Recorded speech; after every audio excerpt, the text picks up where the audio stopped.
படிக்கிறீங்க. இப்ப என் வாழ்க்கையில பாம்பு வேணும்னா படிச்சுட்டே இருந்திருப்பேன். நமக்கு தானே நம்ம இந்த இடத்துக்கு வந்தாச்சு. நம்ம காலையில கணக்கு பண்ணி போன போட்டுப்போம். இதுதான் நம்ம வேலை. இப்ப நீங்க வராம வீட்லயே இருந்துக்கோ. நீங்க சட்டையிலுக்கு என்னது நீங்க வந்து அட்டெண்டன்ஸ் போட்டுட்டேன். அவ்வளவுதான். காலையில கணக்கு முடிக்க போட்டு பேச வந்து தலையை காட்டணும். என்ன செஞ்சாலும் யாருக்கும் பிரச்சனை இல்லை. அவ்வளவுதான் பாத்துக்கோ. அப்ப வல்லரக்கன் தவம் இருக்கணும்னு சொன்னா சும்மா போக முடியாது. தவறு இருக்கணும்னு சொன்னா சும்மா நினைச்சா முடியுமா? யாராவது எங்க போனாலும் ஒரு வேஷத்தை மாத்தி போகணும். ஆமா, எங்கெங்க போறோமோ அங்கங்க அதுக்கு தகுந்த ஒரு வேஷத்தை மாத்தி போனோம்னா அந்த இடத்துக்கு மரியாதை பார்த்துக்கணும். வீடு கடைக்கு போனோம்னா எப்படி போவாங்க? வீடு கடைக்கு போனோம்னா எங்க மைண்ட் வச்சு வாடகை பார்த்துக்கணும். ஒரு நைட்டியும் போட்டுக்கிட்டு இப்படி ஒரு துண்டையும் போட்டுக்கிட்டு கொண்டையை போட்டு கொண்டையில சீப்பு வச்சுட்டு வாடகை பார்த்துக்கணும். புருஷனுக்கு பயப்படுதாலும் பயப்படையா? பார்க்கப்பட்டவங்க கூட பயப்பட மாட்டீங்க. அந்த வீடு கடைக்காரருக்கு அப்படி பயப்படுறாங்க. மண்டலம் உருவிடுவாங்க. இல்லைங்க, வீடு கடைக்காரன் சொல்லாம போனாலும் மண்டலம் பூரா உருவி போட்டுதான் அவளே தான் பயந்து வளர்ந்து இருக்கு. அப்படிதான் சொல்லுதா? என்ன சொல்லுதா? பயமா இருக்குதா? பயமா இருக்குங்க. 20 சரி, வீடு கடைக்காரன் பயமா இருக்கு. வீடு கடைக்காரன் பயமா இருக்கு. அப்புறம் வில்லு கூட வீட்டுக்கு வரானான்னு கேட்டேன்.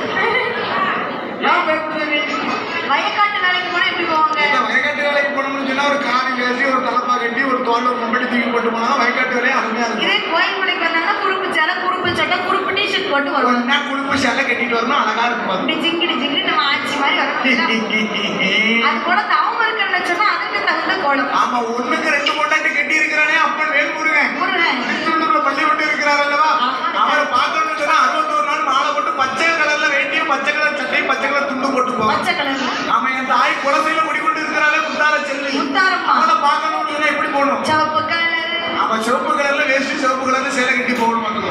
எல்லா நல்ல இரவு இருக்கிறாளே தாய் இருக்கக்கூடிய மாறி ஈராத்துங்க மாரியம்மா, அவளை பார்க்கணும்னு சொன்னா தவ இருந்தோம் வரல இருந்தோம்னு சொன்னா மஞ்சள் கலர்ல உடை எடுத்து போகணும். எடுத்து ஐயப்பனுக்கு மாலை போட்டா அந்த அரிக்கும் மரணத்துக்கு பிறந்தாலே அரியர சுதன் ஆனந்த சித்தன் ஐயன் ஐயப்ப சாமி, அவரை பார்க்கணும்னு சொன்னா கருப்பு கலர்ல உடை எடுத்து போகணும். கருப்பு கலர். அந்த ஆண்டவனாகப்பட்ட சிவபெருமான் நினைக்கணும் என்ன செய்யணும்? அதுக்கு காவி உடை அணிந்தான். காவி உடை அணியணும். கழுத்தில் உத்தராட்ச மாலை போட்டான். உத்தராட்ச மாலைகளை போட்டு நெத்தியிலே போட்டான் திருநீற்று பட்டை. தலையில போட்டான் திருப்பதியில போய் ஒரு மொட்டை. சரி, ஏன் மொட்டை போட்டான்னா தவம் இருக்க போறோம், முடி வளர்ந்துடக்கூடாது இல்லையா? கண்டிப்பா வளர்ந்துடக்கூடாது என்று சொல்லி சரி தவக்கோலம் போட்டு விட்டு தவம் இருக்குன்னு சொல்லி வாசல்ல தான் வாரம். சரி, வாசல் நிலவிட்டது. சரி, அதனால வீட்டுக்குள்ள போய் ஒரு சும்மா தண்ணி குடிச்சிட்டு வந்து போகும்போது சகனம் நல்லா இருந்துச்சா? சகுனம் சரியில்லைன்னா வீட்டை விட்டு வெளியில போக கூடாது. பெரியாளுக்கு சொல்லுவாங்க பாத்துக்கோ, எங்க போனாலும் சகனம் பார்த்து போகணும்னு சொல்லுவாங்க. பெரியாளுக்கு சொல்லுறது நம்ம பெருமாளுக்கு ஒப்பந்தமா நினைக்கணும். ஆனா வல்லருக்கு அப்படி நினைச்சானா என்ன கிளவை இருக்க இடம் கேடுதான். ஓடி அப்படி நினைக்கியா? நான் அப்படி கிடையாது. நான் பெரியாளுக்கு நினைச்சா எப்போது என் பெருமாளுக்கு ஒப்பந்தம் சொல்லுவேன். ஆனா வல்லருக்கு அப்படி ஆமா, பெரியாளுக்கு பார்க்கவே அவன் முத்தத்துல வரைகிற முன்னிறைப்பு எடுத்துடுது. அதையும் அவன் சகுனம் பார்க்கல. சரி, அதையும் தாண்டி வாரம்ல வரக்கூடிய நேரத்துல அங்க வாழாத குமரி மூளாத நெருப்பு எடுத்துக்கிட்டு வர எந்த சகனாலும் வரலாம். வாசலை விட்டு வெளியே தாண்டும் போது நெருப்பு சகனம் வந்துச்சுன்னா வெளியே போன மனுஷனை வீடு திரும்ப வைக்காது. நெருப்பு சகுனம் கொள்ளாத சகுனம். அதுக்கோ வெறும் தூப்பாளி எவ்வளவு ஆட்டிட்டு வரக்கூடாது. நம்ம அப்பதான் வெளியே கிளம்பிடுங்க வெறும் தூப்பாளி ஆட்டிட்டு வந்துருவோம். நம்ம நேரம் இருக்கு. அப்படி நம்ம எல்லா பார்த்தையும் தாய் காலியமா மேல போட்டு வந்துகிட்டே இருக்கோம். வந்துட வேண்டிய என்ன நம்ம இருக்கிறது மேற்புறமும் டீ கடை கீழ்புறமும் டீ கடை. வெறும் தூப்பாளி வரும் என்ன செய்யும்? என்ன செய்யும்? ஆமா, சரி, இல்லைன்னா போன மூலியமா டீ கடை கொடுத்து சொல்லுங்க. சரி, இப்படி வல்லரக்கராத மன்னன் கண்ட கண்ட சகுனத்தை எல்லாம் காலால் விட்டு அந்த பார்த்த சகுனத்தை எல்லாம் பாராமல் எங்கே வருகிறான்? எங்கு மாறின்றான்? 7 நல்ல மலை கடந்து மயகிரி மருகனமா அந்த மலை கடந்து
7 மலை கடந்து இமயகிரி பர்வதத்திலே வந்து இமயகிரி பர்வதத்திலே வந்து தவம் இருக்கக்கூடிய இடத்தை சுத்தபத்தமாக வைக்க வேண்டும் என்று சொல்லி சாந்து கொண்ட தரைமலையை சந்தனத்தால் கோலமிட்டு நாளான தரைமலையை பன்னீரால் பன்னீராலே கோலமிட்டு இருக்கக்கூடிய இடத்தை சுத்தபத்தமாக வைத்தார். சரி. ஆண்டவனை நீ தவம் இருக்க வேண்டும் என்று சொல்லி தவம் இருக்க வேண்டும் என்று சொல்லி எப்படி தவம் இருக்கிறார், எப்படி அம்மா தவம் இருக்கின்றார். ஆணை நல்ல ஆணை என்று அந்த வாசு செய்துவாராம். சிவனை நல்ல சிவனை என்று சிவனை நோக்கி தவம் இருந்தார். பகவானை நோக்கி தவம் செய்து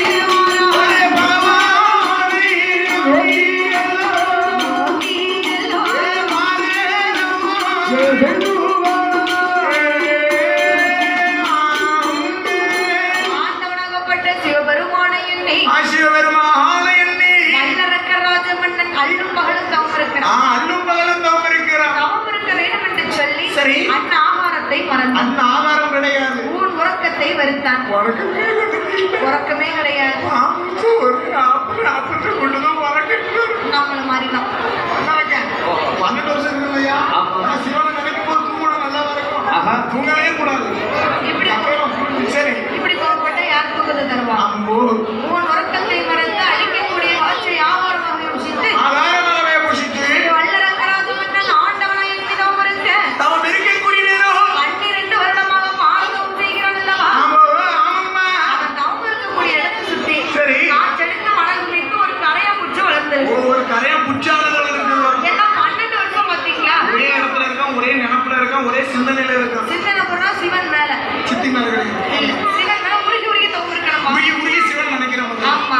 ஆமோ நீதான் இப்போ உன் உடம்பு தான் இங்க இருக்கும். சரி. உன் எண்ணமெல்லாம் எங்க இருக்கும்? எங்க இருக்கும்? அது யாரையா புதுசா இருக்கு. அதாவது நான் இதுல அமைதியா இருந்தா போதும், என் வேற நீங்க நல்லா யூஸ் பண்ணிக்கிறீங்க. சந்தோஷம் ஐயா. சரி, அப்ப பார்த்தான் என்ன செய்கிறான்? இந்த வல்லரக்க ராஜமன்னன் தவம் இருக்க இடத்தை சுத்தி ஒரு முச்சானது வளர்ந்துருக்கு. ஒரு புச்சானது வளர்ந்திருக்கிறது அல்லவா? உள்ளே இருந்து அரகரா சிவசிவான்னு சொல்லி தவம் இருக்க தவம் இருக்கக்கூடிய நேரம் 12 வருஷமா தவம் இருக்கிறான் பாத்தீங்களா? சரி. இவன் தவணிலே முத்தி போயிருக்கு. தவணிலே முத்தி போயிருக்கிறது வந்துக்கோ. ஆமா. சரி. தவணிலே பொறுக்க முடியாமல் ஆதிவள்ளி கைலாச மலையை கிடுகிடுகிடுகிடுன்னு ஆடுது. பார்த்தா பார்வதி. அடடே ஆண்டவா, ஆச்சரியக்குறி. பகவானே, ஆண்டவா, சிவனே, இந்த கைலாச மலை என்னைக்குமே ஆடாது. கைலாச மலை எவ்வளவு பெரிய மலை. மலை ஆமா, எந்த மாநில ஜீவர்களும் பார்க்காத மலை கைலாச மலை. அப்பேற்பட்ட கைலாச மலை இந்த ஆட்டம் போடுறதுல காரணம் என்ன? பார்வதி அம்மா ஆண்டவன் கிட்ட கேட்கிறேன். கைலாச மலை என்னைக்குமே ஆடாது, நீங்க இப்படி திடீர்னு ஆடுறது என்ன விவரம்? ஆடுவதன் காரணம் என்ன? ஏன் பார்வதி, இந்த பூலோகத்துல என்ன எண்ணி ஒரு மானிடவன் தவம் இருக்கிறான். அவனுடைய தவணையை முத்தி போய் நாம இந்த கைலாச மலையை ஆடுகிறது. அவனுடைய தவறிலே பொறுக்காமல் தான் ஆடாத கையிலே அங்கிருந்து ஆடுகிறதா? அசையாத கையிலே அங்கிருந்து செய்கிறதா? ஒருத்தனுடைய தவணையை முத்தி போய் கைலாசன்னு ஆடுன்னு சொன்னா அவன் எப்பேற்பட்டவனா இருப்பான்? அவனை கூட உடனே என்று சொல்லி பார்வதி அம்மாருடைய வார்த்தை கேட்டு அவனுடைய வாசலுக்கு காவலாக இருக்கிறாரே நந்தி. நந்தி பகவான் சொன்னா பகவானுக்கு என்ன வேலை சொன்னாலும் செய்யணும். ஏவல். ஆமா, நந்தீஸ்வரன் பகவானுக்கு ஏன் ஏவல் வேலை செய்யக்கூடிய ஜீவனாக இருக்கு தெரியுமா? சிவன்கிட்ட நேரா போகக்கூடாது. சிவன்கிட்ட நேரா போய் பந்து கேட்க முடியாது, ஆன்சர் கேட்க முடியாது. 4 நாள் மண்டி போட்டு நந்தி தேவன் காத்திரதான் என்ன செய்தினாலும் இவர் தான் போய் சொல்லுவார். சிவபெருமானிடம் பேசக்கூடிய ஒரே ஆளு நந்தீஸ்வரன் மட்டும்தான். ஒரு வக்கீல